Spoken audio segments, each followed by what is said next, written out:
नमस्ते बच्चों, हिंदी पाठशाला में आपका स्वागत है। मेरा नाम डॉक्टर संगीता शर्मा है और आज हम जानेंगे इस वीडियो के माध्यम से कि वाक्य किसे कहते हैं, वाक्य के अंग कितने होते हैं और वाक्य के गुण कौन कौन से होते हैं बच्चों। तो आइए जानते हैं वाक्य और वाक्य के अंग और गुणों के बारे में।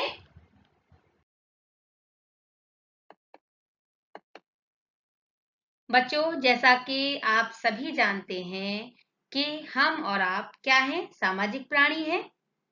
हमें अपने भावों और विचारों को प्रकट करने के लिए एक माध्यम की आवश्यकता होती है और यह माध्यम हम अनेक प्रकार से चुनते हैं, चाहे वह सांकेतिक हो, मौखिक हो या लिखित हो बच्चों। यानी मनुष्य और पशु पक्षी अपने भावों को अभिव्यक्त करते हैं। यानी जो भी सजीव प्राणी है बच्चों, सभी अपने भावों को अभिव्यक्त करते हैं। उसके लिए उसे कई तरह के माध्यमों का सहारा लेना पड़ता है। जैसे बच्चों, पशु पक्षी अपनी बोली में अपने विचार प्रकट करते हैं, चाहे वो अपना क्रोध प्रकट कर रहे हैं, है ना, चाहे वो अपना क्रोध प्रकट करें या बच्चों या पक्षियों का कोलाहल भी उनका अपना विचार प्रकट करने का एक माध्यम है। पर बच्चों, हम इसे भाषा नहीं कह सकते। बच्चों, ये उनकी क्या कहलाई जाएगी? ये उनकी बच्चों बोली कहलाई जाएगी। भाषा के द्वारा हम भावों और विचारों को एक सही और सार्थक माध्यम द्वारा प्रकट करते हैं बच्चों। भाषा में शब्दों और वाक्यों का समावेश है, जिससे कि भाषा का निर्माण हो रहा है। जैसा कि हमने जाना कि वर्ण वर्ण क्या होते हैं बच्चों? भाषा की सबसे छोटी ध्वनि जिसके खंड न हो सके उसे हम वर्ण कहते हैं।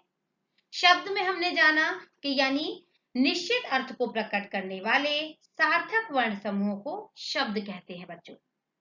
और यहाँ हम जानेंगे कि वाक्य किसे कहते हैं। शब्द और पद की चर्चा हम इससे पहले वाली वीडियो में कर चुके हैं। यदि आपने वो वीडियो नहीं देखी है तो आप एक बार जाकर के उस वीडियो को जरूर देखिएगा। तो जानते हैं कि बच्चों वाक्य किसे कहते हैं। तो बच्चों, वाक्य निश्चित क्रम पदों का, यानी निश्चित क्रम में पदों का व्यवस्थित और सार्थक समूह बच्चों वाक्य कहलाता है। यानी निश्चित क्रम, यानी जब वाक्य होता है तो क्या होता है, उसका एक निश्चित क्रम होगा। पद यानी जब शब्द वाक्य में प्रयुक्त हो जाता है तो वो पद कहलाता है बच्चों। व्यवस्थित यानी उसका अर्थ आगे पीछे नहीं होना चाहिए, जैसे उल्टे सीधे होंगे तो वो निरर्थक होंगे, उसका कोई अर्थ नहीं होगा। तो यानी व्यवस्थित होना चाहिए। जो वाक्य है वो सही ढंग से शब्दों में व्याकरण के नियमों के अनुसार व्यवस्थित रूप से होना चाहिए। और सार्थक यानी उसका अपना कोई एक अर्थ निकले तो सार्थक समूह वाक्य कहलाता है बच्चों। अब जैसे उदाहरणों के माध्यम से जान लेते हैं। जैसे तुम जाओ, दूसरा वाक्य है हमारा नहीं, तीसरा वाक्य है हमारा रमा खाना खा रही है और चौथा है हमारा धन्यवाद।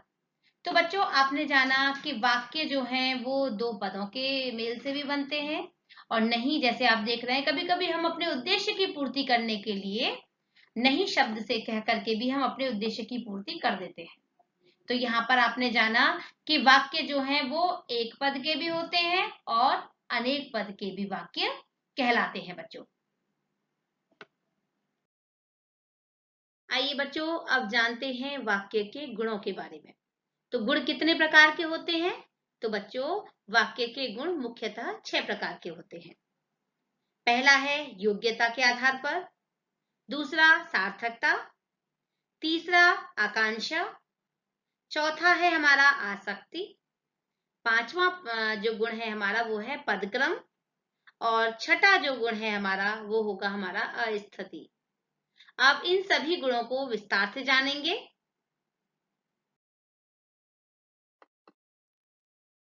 आइए बच्चों, जानते हैं वाक्य के पहले गुण के बारे में और पहला गुण है हमारा योग्यता। बच्चों, योग्यता का अर्थ है वाक्य के प्रत्येक मूल में अर्थ देने की योग्यता यानी क्षमता। अब किस तरह से? उदाहरण के माध्यम से जानते हैं। जैसे राम जल खाता है। अब क्या है, राम तो जल खाया थोड़ी ना जाता है, जल तो पिया जाता है। तो यानी ये वाक्य गलत होगा और जो सही वाक्य होगा वो क्या होगा? राम जल पीता है। दूसरे उदाहरण के माध्यम से जान लेते हैं। जैसे गाड़ी पानी से चलती है। अब पानी से तो गाड़ी नहीं चलती, गाड़ी किससे चलती है? गाड़ी पेट्रोल से चलती है, गाड़ी डीजल से चलती है। तो बच्चों, आपने इन उदाहरणों के माध्यम से जाना कि वाक्य के प्रत्येक मूल में अर्थ देने की योग्यता होनी चाहिए। ये हमारा पहला गुण है।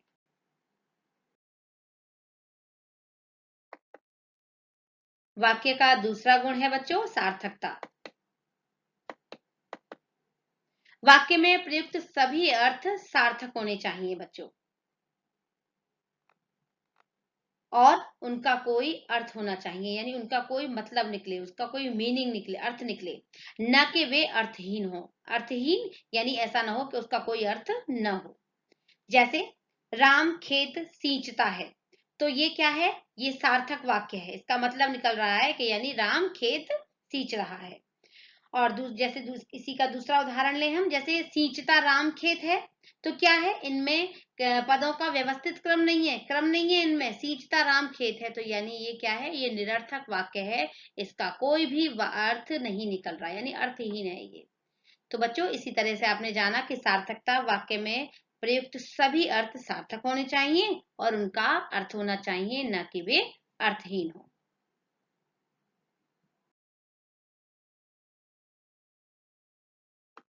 तीसरा गुण है हमारा आकांक्षा। तो बच्चों,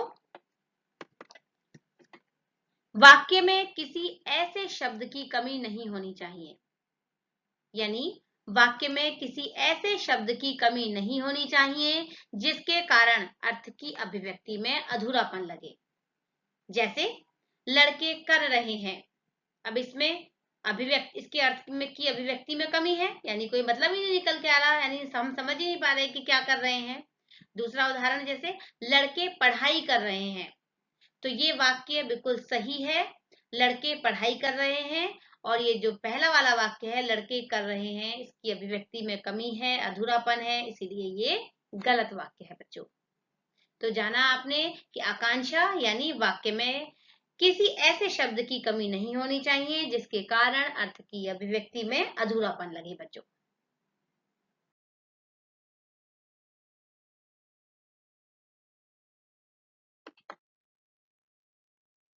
आइए चौथे गुण के बारे में जानते हैं। जो वाक्य का चौथा गुण है बच्चों, वो है आसक्ति। तो बच्चों, आसक्ति का अर्थ है निकटता। वाक्य में शब्दों को बोलने व लिखने में निकटता होनी चाहिए। जैसे राम डैश डैश डैश, यानी दूरी इतनी हो कि डैश डैश डैश जाता डैश डैश डैश है, तो यानी इसमें क्या है कि इसको अर्थ को हम नहीं समझ पाएंगे, इसके अर्थ में निकटता नहीं है। तो यानी वाक्य कैसे होना चाहिए? जैसे राम जाता है। यानी तो आपने इस के माध्यम से जाना, आसक्ति के माध्यम से जाना कि आसक्ति का अर्थ होता है निकटता। तो वाक्य को बोलने व लिखने में क्या होना चाहिए? निकटता होनी चाहिए, और वो एक क्रम में होने चाहिए, इस तरह से।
आइए अब जानते हैं वाक्य के छठे गुण के बारे में, और जो है अस्थिति। बच्चों, वाक्य के किसी एक संज्ञा पद के लिए लिंग, वचन, पुरुष तथा कारक आदि के अनुसार किसी दूसरे पद में समान परिवर्तन होता है। जैसे बच्चों सीता रोता है। अब सीता क्या है? स्त्रीलिंग है। और रोता, तो यानी रोता है, ये तो क्रिया के यानी कर्ता के अनुसार क्रिया का रूप नहीं बदला गया। तो क्या है बच्चों? स्त्रीलिंग है, तो यानी क्या होगा? सीता रोती है। ये हमारा सही वाक्य है। और सीता रोता है यहाँ पर अस्थिति है। यहाँ पर कर्ता के अनुसार क्रिया को नहीं बदला गया, लिंग के अनुसार क्रिया को नहीं बदला गया है, इसीलिए यहाँ पर अस्थिति है। तो इसीलिए आप जानेंगे, आपको ध्यान रखना है इस बात का कि वाक्य के किसी एक पद के लिए लिंग, वचन, पुरुष, कारक आदि के अनुसार ही उसमें क्या होना चाहिए? समान रूप से परिवर्तन होना चाहिए। जैसे यदि मैं बोलूं कि रमेश खाती है, तो रमेश तो लड़का है यानी पुल्लिंग है, तो क्रिया भी उसी के अनुरूप बदली जाएगी, यानी रमेश खाता है। तो यानी इन सब बातों का आपको ध्यान रखना है।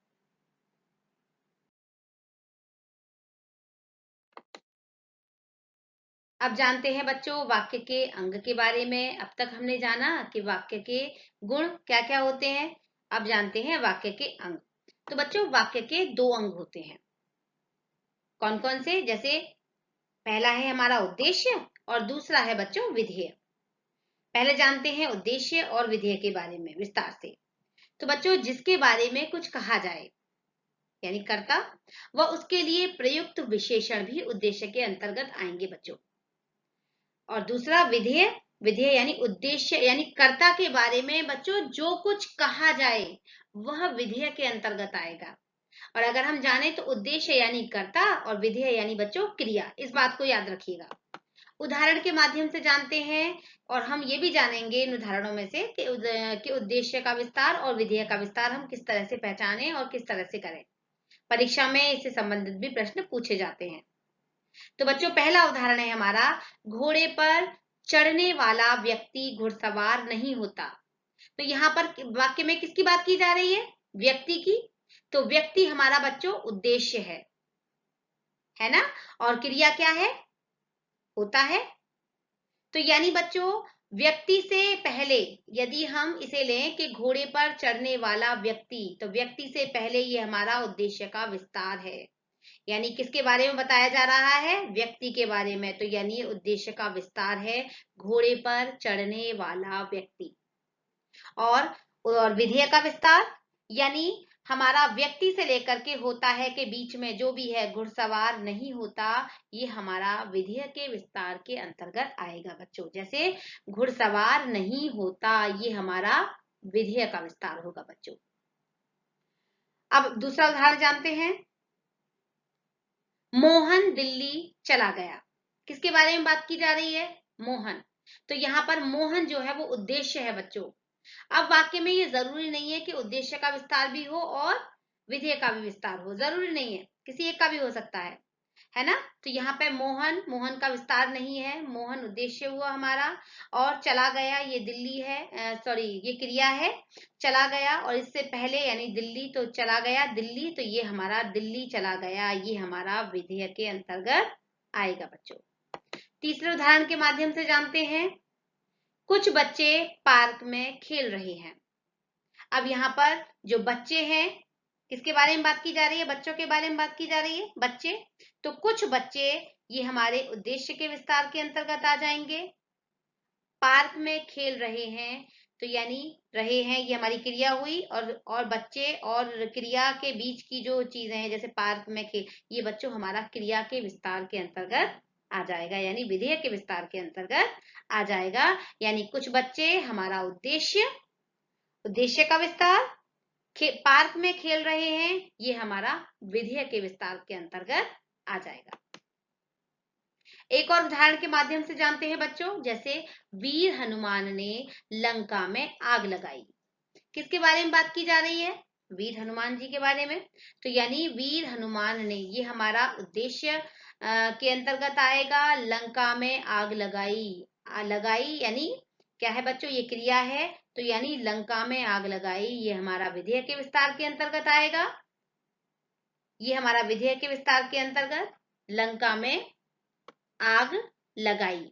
और ये वीर हनुमान ने, ये हमारा उद्देश्य के विस्तार के अंतर्गत आएगा बच्चों। मुझे पूरा विश्वास है कि आपको वाक्य, वाक्य के गुण और वाक्य के अंग अच्छी तरह से समझ में आ गए होंगे। आपको मेरी वीडियो अच्छी लगती है तो लाइक और कमेंट्स करना बिल्कुल भी नहीं भूलिएगा। अब आगे हम रचना के आधार पर वाक्य के भेद के बारे में जानेंगे। तब तक के लिए धन्यवाद।